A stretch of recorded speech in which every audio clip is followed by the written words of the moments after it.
বাংলাদেশ বিমান বাহিনী আয়োজিত আজকের এই আকাশ বিজয় মহড়া অনুষ্ঠানে আপনাদের মাঝে উপস্থিত হতে পেরে আমি অত্যন্ত আনন্দিত। এই মহড়া কেবল একটি সাময়িক অনুশীলনই নয়, এটি আমাদের সার্বভৌমত্ব রক্ষায় বিমান বাহিনীর পেশাদারিত্ব এবং দক্ষতার পরিচয় বহন করে। আমি এই মহড়ায় অংশগ্রহণকারী সকল সদস্যকে তাদের নিষ্ঠা, শৃঙ্খলা এবং পেশাগত উৎকর্ষের জন্য আন্তরিক ধন্যবাদ জানাচ্ছি।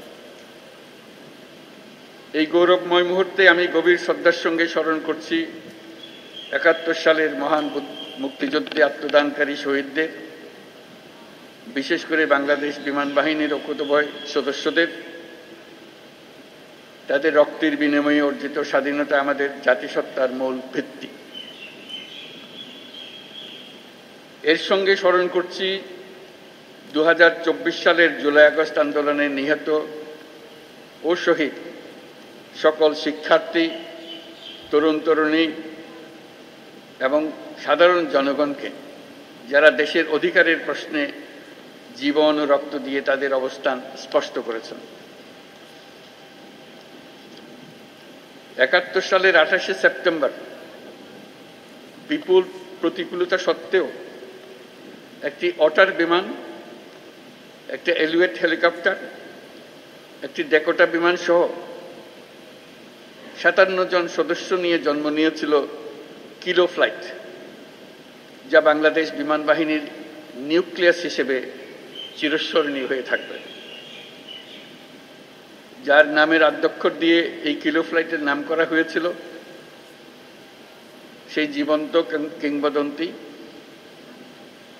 এবং মুক্তিবাহিনীর deputy chief of staff Bir Uttom air vice marshal A K খন্দকারের নামানুসারে সম্প্রতি এই বিমান ঘাঁটির নামকরণের মাধ্যমে আমরা তাকে প্রাপ্য সম্মান দেওয়ার চেষ্টা করেছি।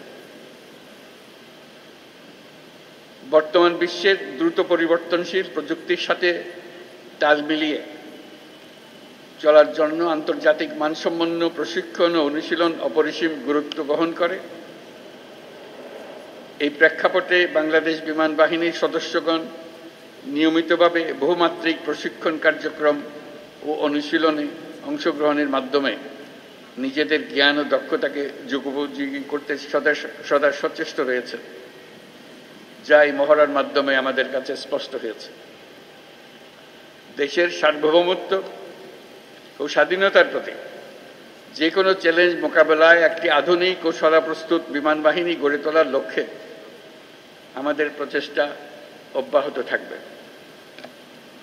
বাংলাদেশ বিমান বাহিনী সময়োপযোগী পরিকল্পনা ও দূরদর্শী নেতৃত্বের মাধ্যমে সমসাময়িক ভূ রাজনৈতিক পরিস্থিতি ও কার্যকর আকাশ প্রতিরক্ষার পাশাপাশি বিস্তীর্ণ সমুদ্র এলাকায় নিশ্চিদ্র নিরাপত্তা প্রদানের লক্ষ্যে কাজ করে যাচ্ছে। আমি জেনে খুশি হয়েছি যে বাংলাদেশ বিমান বাহিনীর দেশীয় প্রযুক্তি ব্যবহার করে স্বয়ংসম্পূর্ণভাবে বেসিক ট্রেনের বিমান আনম্যান্ড এরিয়াল ভেহিকল তৈরি করেছে, যা বিমান বাহিনীর উদ্ভাবনী সক্ষমতা, আত্মনির্ভরতার প্রতীক। বিমান বাহিনীতে ভবিষ্যতে অত্যাধুনিক যুদ্ধ বিমান, হেলিকপ্টার, পরিবহন বিমান, radar, surface to air missile, UAV সংযোজনের জন্য সরকার বিমান বাহিনীকে সর্বোত্তম সহযোগিতা প্রদান করবে।